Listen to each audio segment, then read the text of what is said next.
Eternal Park, a quiet place to rest. Marami ang mga tao na kapag sinabing eternal place, eternal park, ang pumapasok kaagad sa isipan ng lahat ay ang katapusan, na kung saan ito na ang tuldok ng ating buhay. Ito na nga ba ang katapusan kapag nandito ka na sa lugar na ito? Ito na nga ba ang tinatawag na wakas ng lahat ng iyong pagkatao? So guys, ngayon gusto ko lamang pong itanong sa bawat isa sa atin,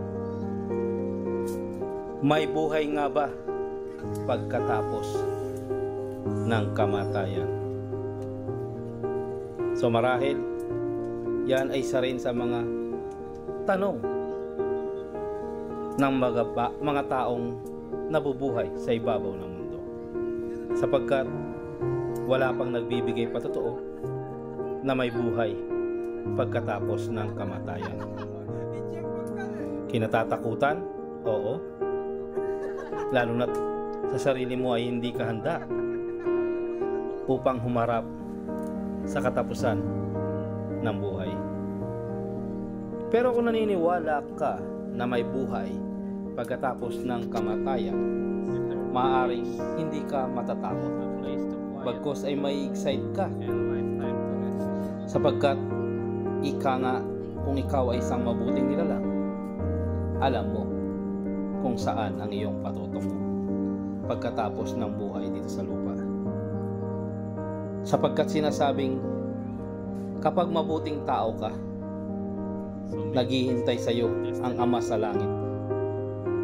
Doon sa paraiso, tayo ay muling mabubuhay, walang pighati, walang sakit, walang pait.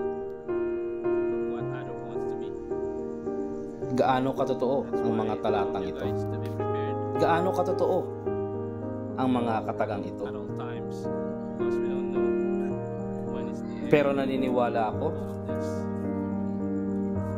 pagkatapos ng kamatayan ay may buhay na walang hanggan. Yan ay ang buhay kasama ng ating Panginoon sa paraiso, na kung saan sa lugar na ito ay mararanasan mo ay puro kaligayahan, puro kasiyahan sa piling ng ating Ama na nasa langit. At dito ay mararanasan mo ang lahat ng katiwasayan sa buhay, kagalakan, kasarapan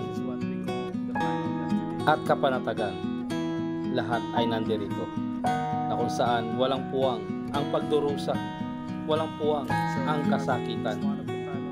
Ngiti sa iyong mga labi ang siyang mamumutawi sa lugar na kung tawagin natin ay paraiso.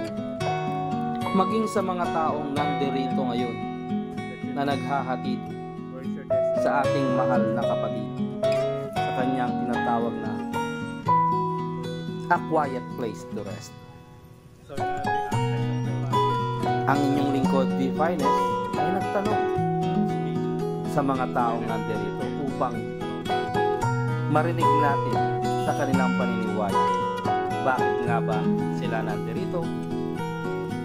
Bakit nga ba sila naghahatid dito sa lugar na ito? At naniniwala ba sila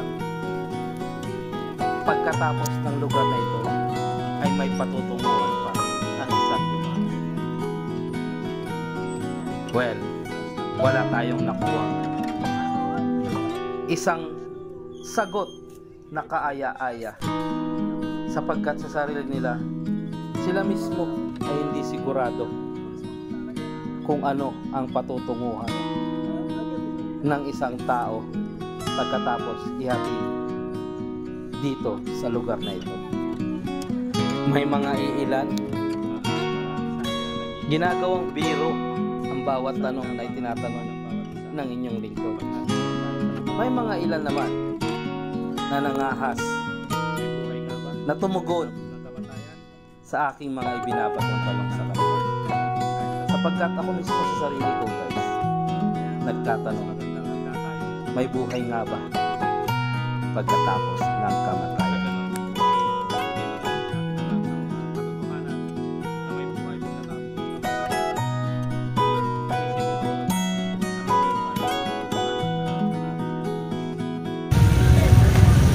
So guys, mahirap, masakit para sa isang minamahal na magpaalam. Ngunit sa pagpapaalam na ito ay may isang tinatawag na karangalan na ating makakamtan. Yan ay ang buhay na walang hanggan kasama ang ating Panginoon. So guys, this is your host B Finest World, updating, and let's choose to be happy and be courteous to others. And let the Lord God Almighty be the center of our lives. Bye for now, and God bless.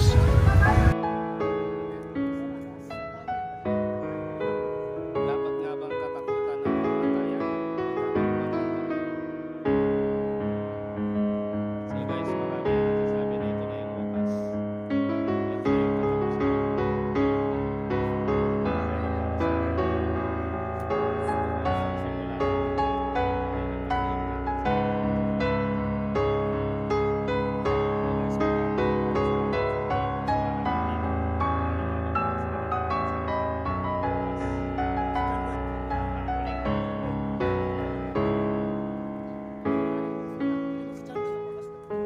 na yung mga wakas o ang huling hantungan.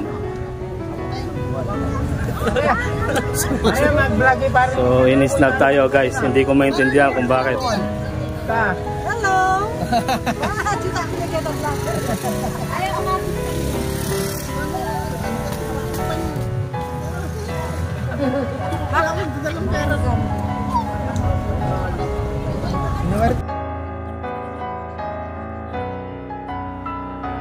Tinatanong ko sila sa buhay at kamatayan, tinatanong ako tungkol sa kalapate guys. The pigeon boy. Hindi ko maintindihan kung ano yung isasagot ko sa kanila. Ako yung nagtatanong, ako yung tinatanong. Wakas, yung wakas, yung pag nagbasa ka ng comics sa huli, yung wakas.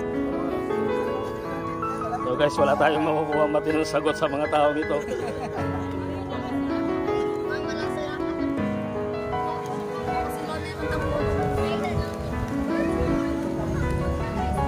Wakas yun ng N, N, sabi nila. Ano nga bang N? Meron nga bang buhay pagkatapos ng katapusan? O meron nga bang buhay after death na tinatawag?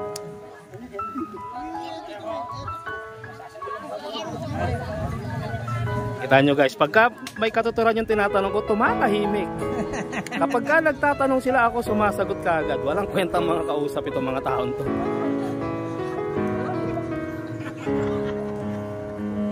Amo sa tigay. Guys, to the rescue. Magtatawag na lang kami ng iba. Mukhang wala tayong makukuha katinuan sa kasagutan sa mga tanong na binabato natin sa kanila. Ini social media ini, vlogger ini. Ini mag-ipatsagya ka, guys. Pre, may buhay nga ba pagkatapos ng kamatayan? Vlogger. May buhay. May buhay nga ba pagkatapos ng kamatayan? Tutok na. Utok! Huwag kang maging kong artista. Nag-aanan tayo ng documentation about life after death. Naniniwala ka ba na may buhay after the death? Yes. Yes. And it is written in the book of life, in which we call Bible. Yes. And there is a life after death. And just need to be prepared. And also this was made, we call the promotion, right? Yes. If you are promoted already to God, you need to be happy, not to be mourn in everything, right? Yes. Rejoice. Rejoice and be glad. And the most thing that we can do in this earth is to be prepared, right? Kaya nga lagi ko sinasabi, di ba? Always choose to be happy and be courteous to others. Amen. And let the Lord God Almighty be the center of our lives.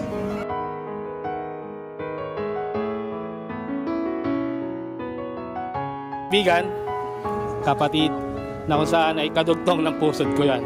Mula sa pagkabata, magkasama kami to guys. So, this is B Finance guys updating.